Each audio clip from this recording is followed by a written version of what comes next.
움직이는 모든 생물을 창조하셨는데 이 둘째 나팔이 자, 나팔 심판의 주된 목적은 경고다라고 어떤 주장하는 사람들이 있어요. 불신자들에게 회개하지 않으면 최후 심판을 받을 것이라는 경고다라고 주장한다는 거죠.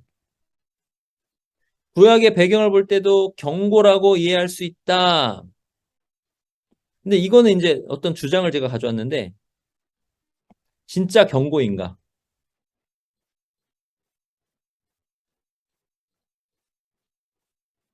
우리는 지금 계속 나팔 심판을 뭐라고 하고 있냐면 심판이라고 하고 있죠. 최후의 심판.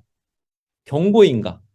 경고는 뭐예요? 경고는 돌아올 기회가 있다는 거죠. 경고는 회개의 기회가 있어요.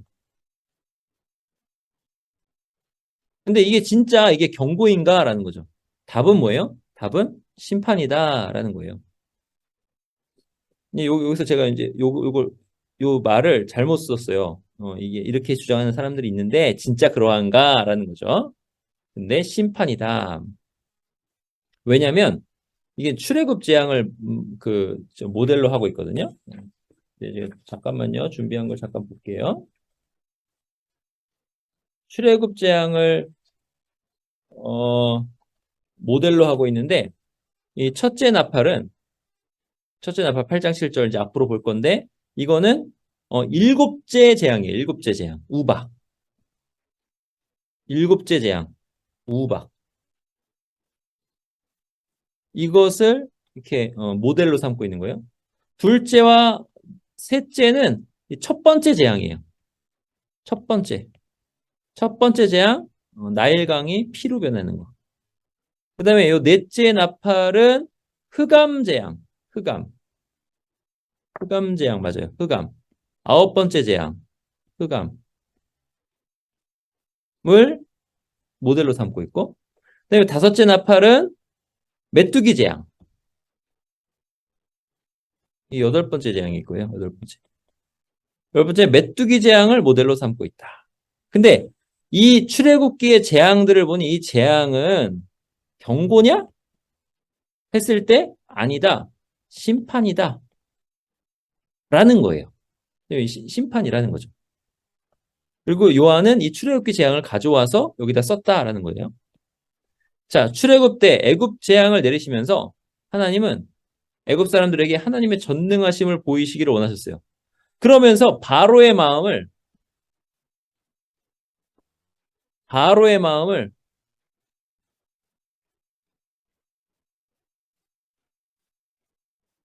강팍하게 하셨다. 이렇게 나와요. 강팍하게 하셨다. 그러니까 계속 이들의 마음이 강팍해야 재앙이 내리는 거죠.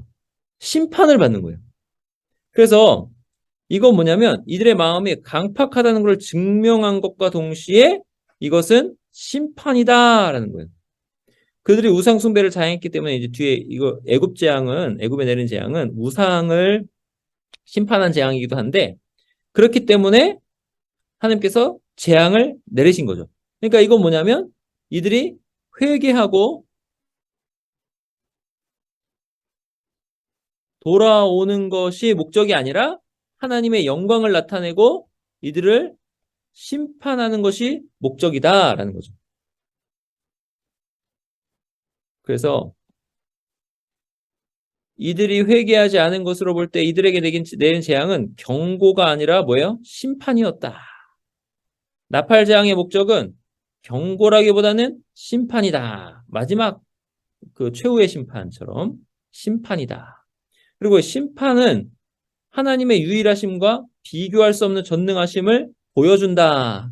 거기에 심판의 목적이 있다라는 거예요. 여리고 성 앞에서 분 나팔. 이 나팔이 구약에 또 나오는데 어디 나오냐면 여리고 성 앞에서 나팔 부는 것으로 나와요. 그러니까 나팔장에서 이 나팔이 구약에서는 여리고 성 전투에서 나팔을 부는데 여호수아 6장에 보면은 일곱 제사장이 등장해서 나팔을 불거든요. 그러니까 요거를 또 이 이미지가 또 가져와서 요걸 가져와서 계시록에서 일곱 천사가 나팔을 받아요. 근데 이 일곱 천사가 뭐 했어요? 성도가 기도하면 천사들이 뭐 하냐면 기도하면 기도를 받아서 하나님께 올리고 그리고 하나님께서 명령하시면 그 명령을 받아다가 제단에 불을 담아서 땅에 쏟고 이런 역할을 했죠. 가운데서 중보종 역할을 했다는 거죠. 제사장 뭐 하는 사람이에요? 중보종 역할을 하는 사람이 제사장이에요. 지금 천사 뭐 하고 있어요? 대표도 하고 있고 중보종 역할을 하고 있어요. 게다가 숫자가 몇이에요? 일곱, 일곱 이렇게 된다라는 거죠. 그래서 이 나팔 소리는 경고가 아니라 심판이다. 왜요? 여리고는 망했으니까. 자, 이제 첫째 천사가 나팔을 불어요. 일곱 나팔을 가진 일곱 천사가 나팔 불기를 준비하더라. 첫째 천사가 나팔을 부니 피 섞인 우박과 불이 나와서 땅에 쏟아지매. 피 섞인 우박 출애굽기에서 아홉째 재앙이 맞나요? 아홉째 재앙 흑암 재앙인데 일곱째 재앙. 출애굽기에서 일곱째 재앙 피 섞인 우박과 불이 나와서 땅에 쏟아졌다. 땅의 3분의 1이 타버리고 수목의 3분의 1도 타버리고 각종 푸른 풀도 타버렸더라. 이렇게 나온다는 거죠. 이게 무슨 의미냐 보실게요. 자, 첫째 천사. 그러니까 2절에서 일곱 나팔을 받았어요. 이거 여호수아 말씀에서 여리고성 거기 생각하시고 첫째 천사 나팔 불었을 때에 일어난 일들 피 섞인 우박과 불이 나와서 땅에 쏟아졌습니다. 이것은 출애굽기 9장의 우박재앙, 일곱째 재앙. 우박이 내리는데 불이 같이 내리거든요. 이 재앙을 상기시키는 거예요. 자, 보세요. 이게 출애굽기 9장입니다. 우박이 내려서 우박이 내리게 하라 하죠. 그래서 우레소리와 우박을 보내셔요. 근데 우박만이 아니라 불을 내려 나오죠. 불을 내려 땅에 달리게 하시니라. 그래서 우박을 애굽 땅에 내리신다. 이게 최후의 심판처럼 보이죠. 그죠? 그러니까 이걸 그대로 가져와서 우박, 그 다음에 불이 내리는 장면, 그것을 첫째 나팔이 보여주는 거예요. 그래서 우박이 내림과 불덩이가 우박에 섞여 내림이 심히 맹렬하다. 생각해 보세요. 이렇게 우박이랑 불덩이가 이렇게 내리는데 얼마나 많은 사람들이 죽었겠습니까? 심판이죠. 그러니까는 역사 이래로 애굽 나라가 생긴 이래로 애굽 온 땅에 그런 일이 없었다라는 거죠. 그래서 우박이 애굽 온 땅에서 사람과 짐승을 막론하고 밭에 있는 모든 것을 쳤어요. 그리고 밭에 모든 채소를 치고 모든 나무를 꺾었어요. 그러면 이제 어떻게 될까요? 이렇게 되면 흉년이 오겠죠. 기근이 옵니다. 기근도 또 하나의 재앙으로 같이 오는 거죠. 자, 이제 그리스어 사본 중 75 사본에서는 뭐라냐면 이 출애굽기 말씀에 우박 재앙에 그리고 나팔들을 추가했어요.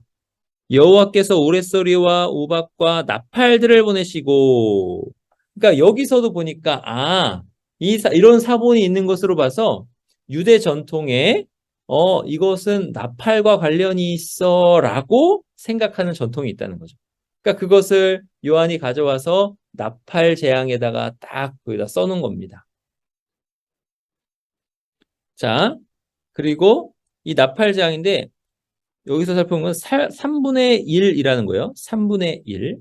근데 이 3분의 1은 어디서 가져왔냐 했을 때는 에스겔 5장에서 가져왔다는 거죠. 그 성읍을 에워싸는 날이 차거든 너는 터럭 3분의 1은 불살라요. 3분의 1은 칼로 쳐요. 3분의 1은 바람에 흩어요. 이거 흩어진다 이런 거잖아요. 자, 그래서 첫 번째 불사른다라는 거는 3분의 1은 전염병으로 죽는다는 것 같다는 말이에요. 불사르는 게. 그러니까 전염병으로 죽는 게 불사르는 것과 같다. 그 다음에 3분의 1은 칼에 엎드러지는 거고 또 3분의 1은 흩어버리고 칼을 빼고 이렇게 되는 거죠.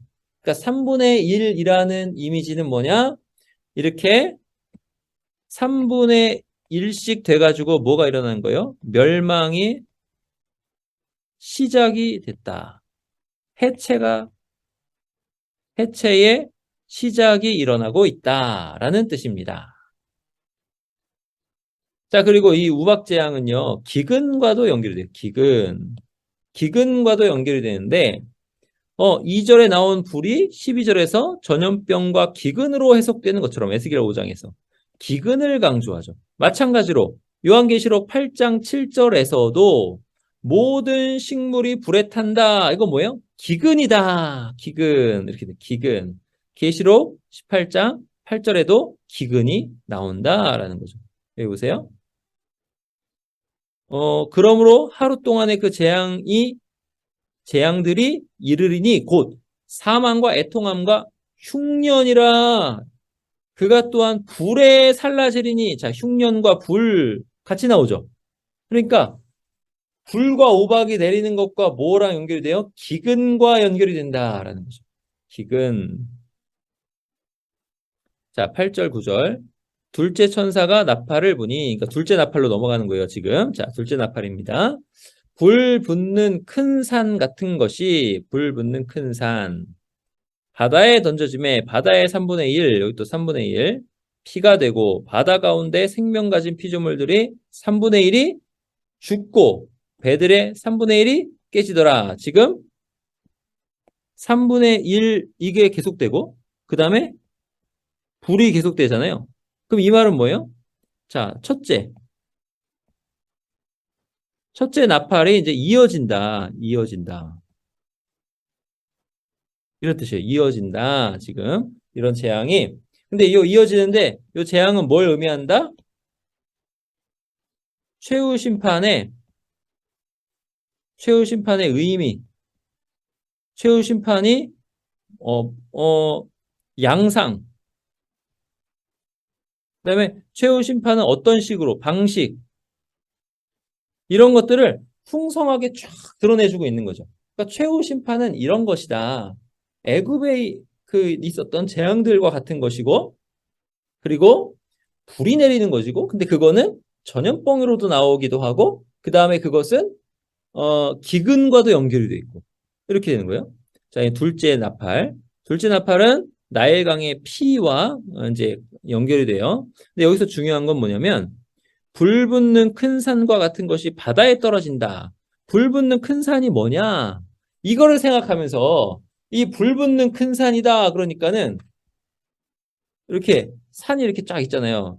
산이 이렇게 쫙 있고 불이 확 붙어 있어 이렇게. 이게 뭐예요? 화산인가? 이렇게 생각한다는 거죠. 화산 얘기하나? 근데 이거는 화산 얘기하는 게 아니고 이거는 어떤 상징 이미지로 생각해야 돼요. 상징 이미지. 어떤 상징을 하는 거냐? 불 붙는 큰 산은 나라를 상징한다. 한 나라를 상징하는 거예요. 이 나라가 바닷 가운데 던져지는 거예요.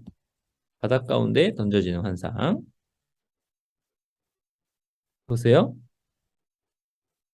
6장 14절에 각 산과 각 섬이 제자리에서 옮겨진다. 이 말은 뭐냐면 각 산과 각 섬, 악한 세력의 몰락을 의미하는데 6장 14절에 그 최후의 심판. 근데 바벨론을 보시면 바벨론이 17장 9절부터 10절에 일곱 산, 일곱 왕 이렇게 묘사됐거든요. 이 산은 뭘 뜻하냐면 악한 나라, 특히 바벨론을 뜻하는 거예요. 그리고 섬은 이방 나라를 뜻하거든요. 그러니까 요 산과 섬도 비유적으로 해석을 해야 된다는 거죠. 최후 심판 때 악한 나라는 몰락할 것이다 라는 뜻이에요. 그러니까 18장 21절에도 이에 한 힘센 천사가 큰 맷돌 같은 돌을 들어 바다에 던져 이르되, 맷돌 같은 돌을 바다에 던졌어요. 근데 그게 어떤 의미예요? 큰 성 바벨론이 이같이 비참하게 던져져 결코 다시 보이지 아니하리로다, 이런 뜻이라는 거죠. 큰 성 바벨론이 비참하게 던져져서 다시 보이지 아니하리로다, 이런 뜻. 자, 그러니까 불 붙는 큰 산은 악한 나라다, 이런 뜻이에요. 예레미야 51장에도 보면 온 세계를 멸하는 멸망의 산아 보라. 이 멸망의 산, 온 세계를 멸하는 멸망의 산 누구예요? 바벨론이죠. 바벨론. 불탄 산같이 되게 할 것이다. 여기 불탄산이 되게 할 것이다 라고 하죠. 자, 그 다음에 이렇게 볼 때 계시록 8장 8절에서 바다에 떨어진 불붙는 산은 악한 나라의 심판을 의미한다라는 거예요. 화산 폭발 같은 자연재해가 아니다라는 거예요. 그 계시록을 보실 때 문자적으로 이렇게 보시면은 이게 굉장히 뭐라 그럴까? 너무 좁게만 보여지는 거예요. 그러니까 상징과 풍성한 의미를 담고 있다라고 보셔야 되는 거예요. 이거는 바벨론을 심판하신다는 거야. 악한 나라를 심판하신다는 거야. 이거죠. 바다의 3분의 1이 피가 되고 이거는 최후의 심판에서 어떤 양상 또 어떤 특성을 의미할까요? 출애굽기 7장 20절에 그 나일강이 피가 되는 거잖아요. 그걸 암시하는 거예요. 그렇게 해가지고 나일강의 물고기가 죽었듯이 바다의 생명을 가진 피조물들이 3분의 1이 죽었다라는 거죠. 그 다음에 배들의 3분의 1이 깨지더라. 이거는 해상 무역길이 막힌다라는 거예요. 무역으로 치부했던 사람들, 바벨론을 바라보면서 무역으로 치부했던 사람들이 멸망한다라는 뜻이거든요. 그래서 그러한 부는 뭐예요? 돈, 엄청 많은 돈. 이게 한 시간에 망하였다. 모든 선장과 각처를 다니는 선객들과 선원들과 바다에 있는 자들이 멀리 서가지고 외쳐가지고 이 큰 성과 같은 성이 어디 있느냐 하면서 티끌을 자기 머리에 뿌리고 울며 애통하고 있잖아요. 그죠? 한 시간에 망하였다 하면서 애통하고 있잖아요. 왜냐하면 그들의 부도 다 날아가니까 이렇게 되는 거죠. 바벨론의 멸망과 계속 연결이 되는 겁니다. 자, 그러니까 지금 둘째 화까지를 보시면서 최후의 심판은 인침받은 사람들은 보호되고 악한 나라는 지금 계속 심판을 받는다라고 지금 계속 나오고 있어요. 자, 그 다음에 셋째 천사가 나팔을 부니 횃불같이 타는 큰 별이 하늘에서 떨어져 강들의 3분의 1과 여러 물샘에 떨어졌다라고 하잖아요. 근데 이 별의 이름은 큰 쑥이라 물의 3분의 1이 쓴 쑥이 되매 그 물이 쓴 물이 되므로 많은 사람이 죽더라 이렇게 되는데 이거는 최후의 심판에서 어떠한 양상을 가르쳐 주는가? 여기도 마찬가지로 뭐가 나와요? 불이 나오죠. 근데 여기는 앞에는 산이 나왔는데 여기는 뭐가 나와요? 별이 나오잖아요. 앞에 산은 악한 나라를 뜻하는 거예요. 악한 어떤 권력. 근데 지금은 별이 등장해요. 이 별은 뭐냐 했을 때 이 별은 그 하늘에 있는 천사를 뜻해요.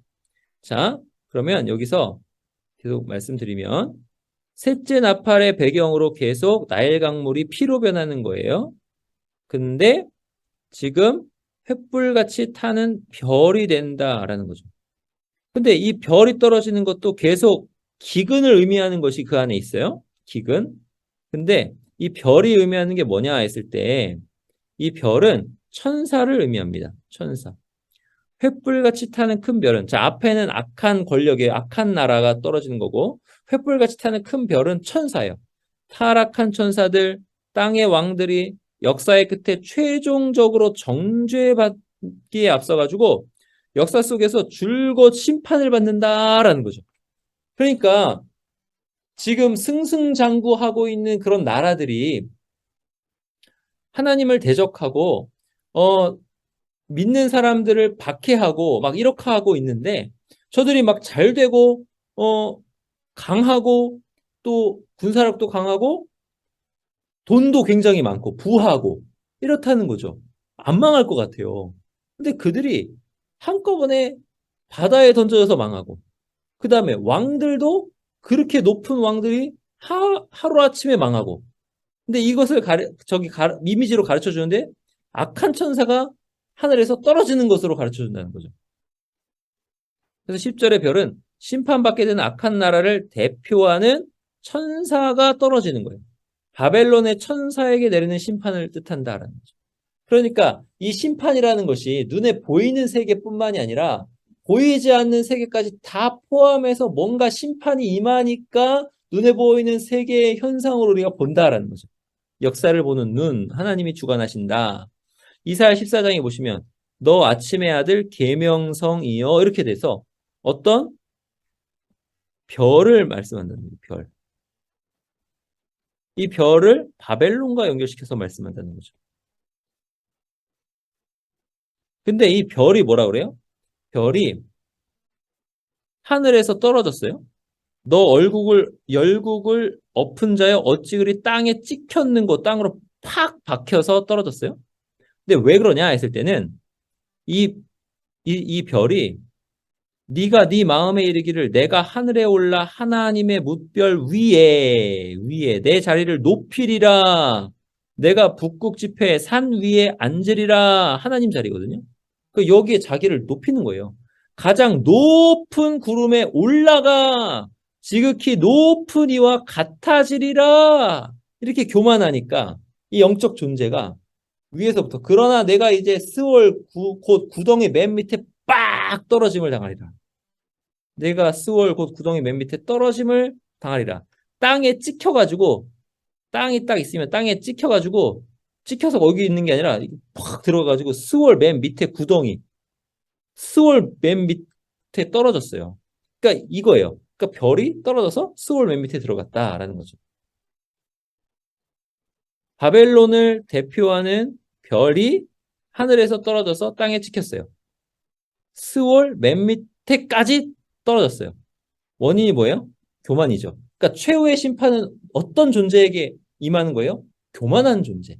하나님의 자리를 탐하는 존재. 자기를 높이는 존재에게 임한다라는 거죠. 그렇게 하늘에서 일어난 일이 땅에도 이루어져서 바벨론이 멸망당한다라는 거죠.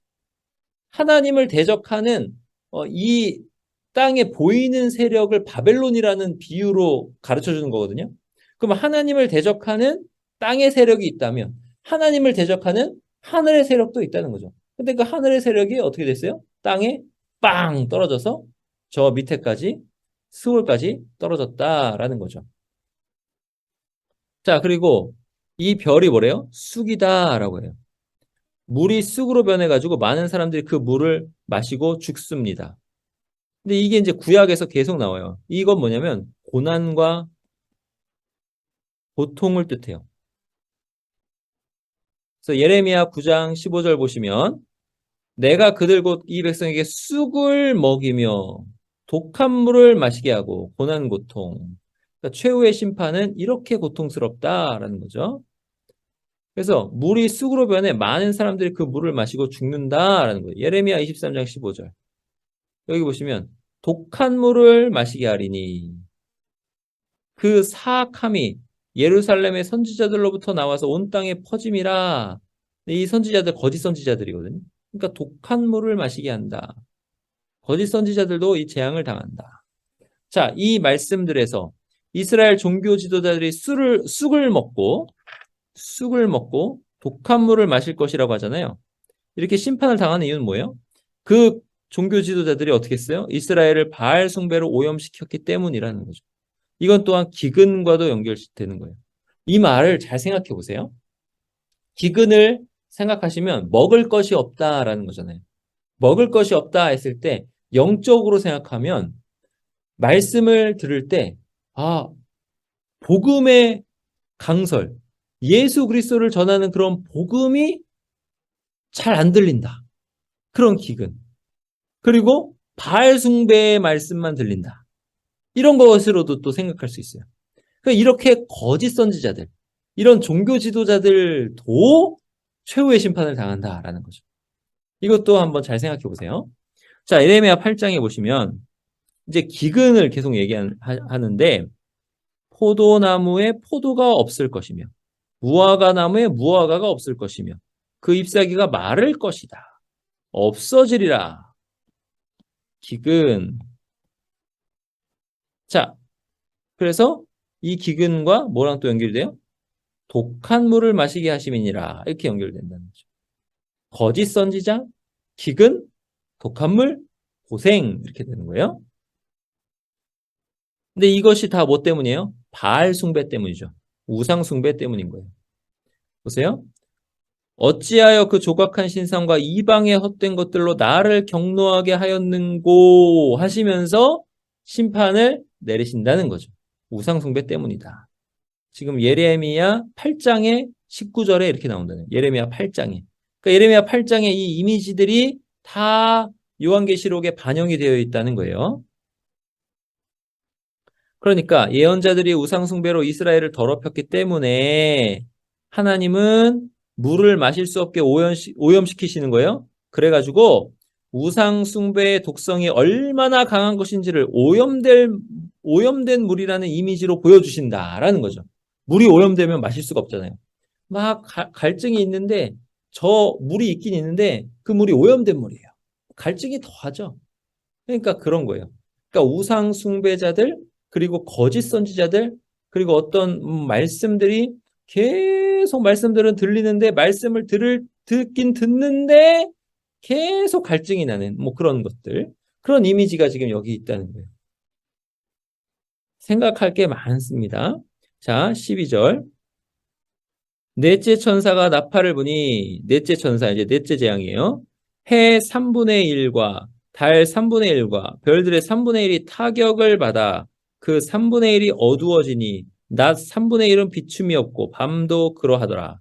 여기서도 이제 3분의 1인데 요 3분의 1은 특별히 뭐에 대한 3분의 1이에요? 빛에 대한 3분의 1이죠. 빛. 그러니까 이거는 뭐냐면 6장에 나오는 묘사와 같다는 거죠. 6장 뭐가 나와요? 해가 검어지고 달이 온통 피같이 되며 별들은 땅에 떨어졌다라고 하는 6장의 이미지가 그대로 와가지고 해와 달과 별의 빛이 감소한다. 이게 넷째 나팔 이렇게 되는 거예요. 그러니까 6장의 최후의 심판의 그 묘사가 더 깊게 그것이 무슨 뜻인지 가르쳐 준다라는 거죠. 그래서 8장의 내용으로 볼 때 6장에 나오는 여섯 번째 인 심판 때문에 나오는 우주적 심판은 우상 숭배자들에게 내려지는 심판인데 더 심화되어 가지고 해와 달과 별이 3분의 1씩 그렇게 빛이 줄어든다는 이미지를 이제 우리에게 보여주는 거죠. 그러니까 빛이 줄어드는 거예요. 분간을 못하는 거예요. 좌우 분간을. 자, 흑암재앙. 뭐래요? 애굽재앙에서 흑암재앙 아홉 번째 재앙이죠. 곧 더듬을 만한 흑암이라. 이 흑암재앙이 애굽에 내렸어요. 그러니까 이게 눈이 가려져가지고 빛이신 예수 그리스도를 못 보고 흑암으로 자꾸 이렇게 모르는 거예요. 좌우간 분별을 못하는 거예요. 애굽에 내려지는 심판들은 애굽의 거짓 신들에게 내려지는 심판들입니다. 자, 하여튼 왜 거짓 신들에게 내려진 심판이냐면 출애굽기 12장에 애굽의 모든 신을 내가 심판하리라 하거든요. 그럼 어떤 신이냐? 흑암재앙은 어떤 신에 대한 심판이냐? 태양신 라에 대한 심판입니다. 애굽의 이제 태양신이 라라는 신을 숭배했어요. 이렇게 넷째 나팔로 임한 어두움은 우상 숭배자들에게 내려지는 심판입니다. 그러니까 이 우상 숭배자들이니까 나는 교회 다니니까 괜찮고 저들은 우상 숭배하는 거야. 이렇게 이제 생각하시면 안 돼요. 교회 안에서도 우상을 숭배할 수 있는 거예요. 그러니까 이것을 보시면서 아까 불신자들에게는 입맞지 않은 자들에게는 이게 심판이에요. 근데 입맞은 자들에게는 이게 경고인 거예요. 그러니까 입맞은 자들은 이거를 자꾸 생각하시면서 내가 좌우 분별을 잘 하나? 못 하나? 이렇게 생각하셔야 돼요. 말씀을 자꾸 들으면서 깨닫고 알고 경험하고 그것을 이렇게 아는 기쁨으로 하나님을 아는 거잖아요. 그 기쁨으로 그러니까 점점 들어가야 되는데 자꾸 뭔가 신앙생활을 하긴 하는데 뭔가 점점 어두워져요. 해가 3분의 1 어두워지는 것처럼 달이 3분의 1, 별이 3분의 1 어두워지는 것 점점 어두워지면 안 되는 거예요. 큰일 나는 거예요. 자, 3분의 1이라는 제한. 출애굽기에서 흑암이 3일 동안만 있었다는 것. 이것은 좀 가져온 거예요. 근데 하여튼 애굽에 재앙이 임한 이유는 애굽 사람들이 우상을 숭배하고 이스라엘을 압제했기 때문에 재앙이 임한 거죠. 자, 여기 보시면 계시록 12장에 이제 제가 말씀드린 그 이미 내용이 나와요. 계시록 12장에 요 여자가 교회를 뜻하거든요. 해를 옷 입은 한 여자 이렇게 나오잖아요. 그 발 아래는 달이 있잖아요. 머리에는 12별의 관이 있잖아요. 해, 달, 별 나왔습니다. 그죠? 근데 2절에 보니까 한 붉은 용이 있어. 붉은 용이 나와요? 근데 그 꼬리가, 붉은 용 꼬리가 하늘의 별 3분의 1을 끌어다가 땅에 던지더라. 여기 3분의 1 나오죠? 아까 네 번째 나팔에 3분의 1이 여기도 3분의 1 나오는데 별 3분의 1 끌어다가 땅에 딱 던져버려요. 그러니까 해, 달, 별은 언약 공동체를 상징합니다. 언약 공동체에서 3분의 1이 땅에 떨어져요. 그러니까 사탄이 속여가지고 언약 공동체를 대표하는 천사들 중 일부를 타락하게 하는 뭐 그런 이미지잖아요. 그러니까 교회 안에 있는 사람들을 속이는 일, 이렇게 심판은 교회 안에 있는 우상 숭배자들을 겨냥하는 거예요. 그러니까 이게 잘 생각하셔야 되는 게 교회,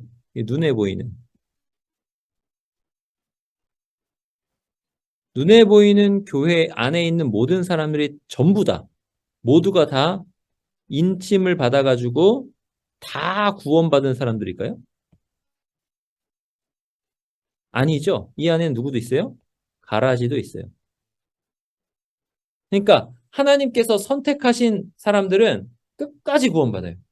근데 지금 교회 안에서 또 이제 세상에서 누구를 선택하셨는지 몰라요. 몰라요.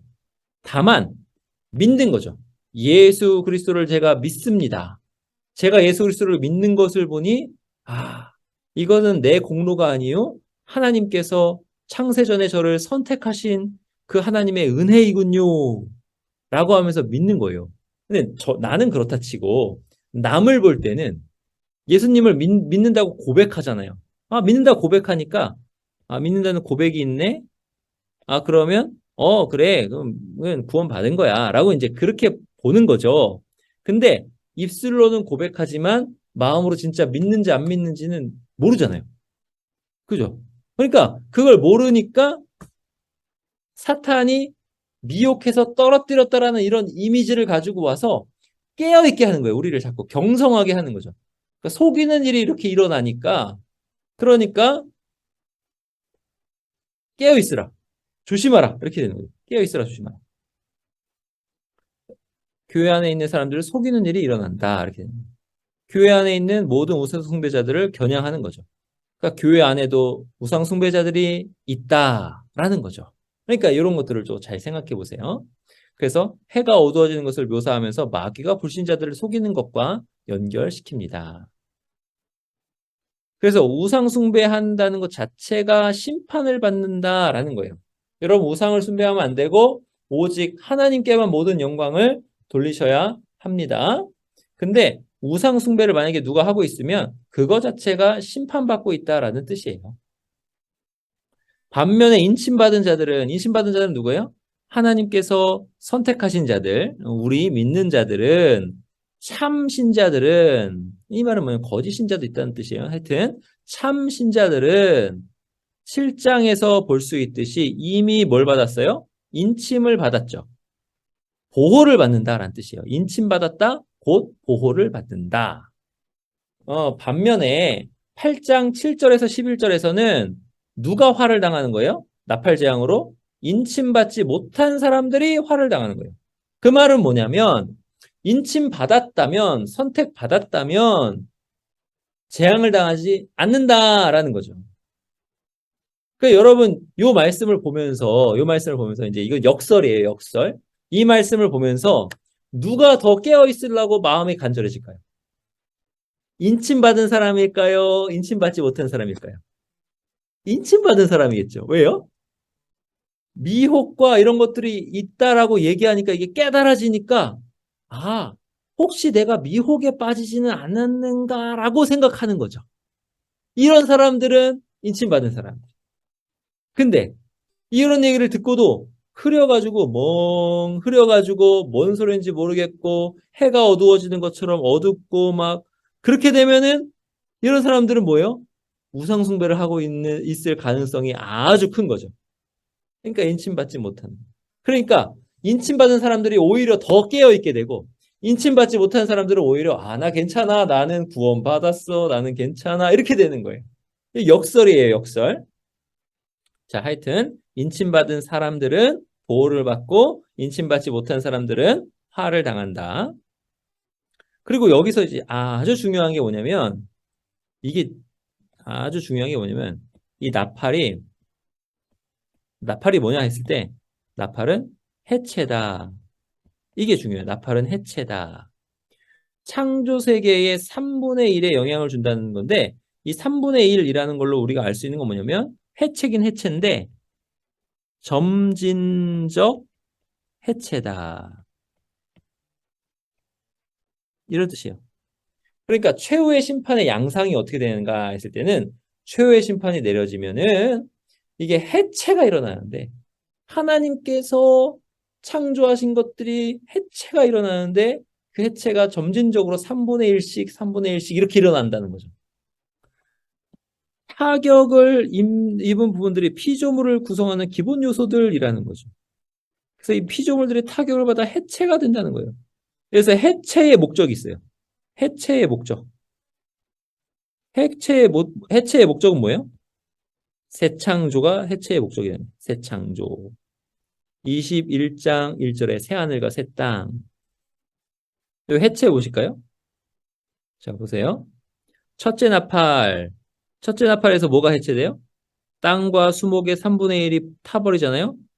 이게 셋째 날 창조한 것이 땅이 풀과 나무를 냈잖아요. 그러니까 첫째 나팔은 요 창조를 해체시킨 거죠. 둘째 나팔. 바다의 3분의 1이 피가 되고 바다의 생물의 3분의 1이 죽었잖아요. 이거는 다섯째 날 물에서 번성하여 움직이는 모든 생물을 창조하셨는데 이 둘째 나팔이 요 창조를 해체한 거죠. 자, 셋째 나팔. 강들과 물들의 3분의 1이 쓴쑥이 됐잖아요. 근데 창세기에 보면 강이 에덴에서 흘러나와 동산을 적시는데 셋째 나팔은 요 창조를 해체한 거죠. 넷째 나팔. 해와 달과 별들의 3분의 1이 타격을 받아서 낮과 밤의 3분의 1이 영향을 받았잖아요. 첫째 날 빛과 어둠을 나누셨어요. 요 창조. 그다음에 넷째 날 해와 달과 별들로 낮과 밤을 주관하게 하셨죠. 이 창조가 넷째 나팔로 해체가 되는 거죠. 여섯째 나팔. 사람 3분의 1이 새 재앙으로 죽임을 당하잖아요. 여섯째 날에 사람이 창조됐죠. 이렇게 해체가 일어나는 거예요. 그러니까 이 나팔 재앙은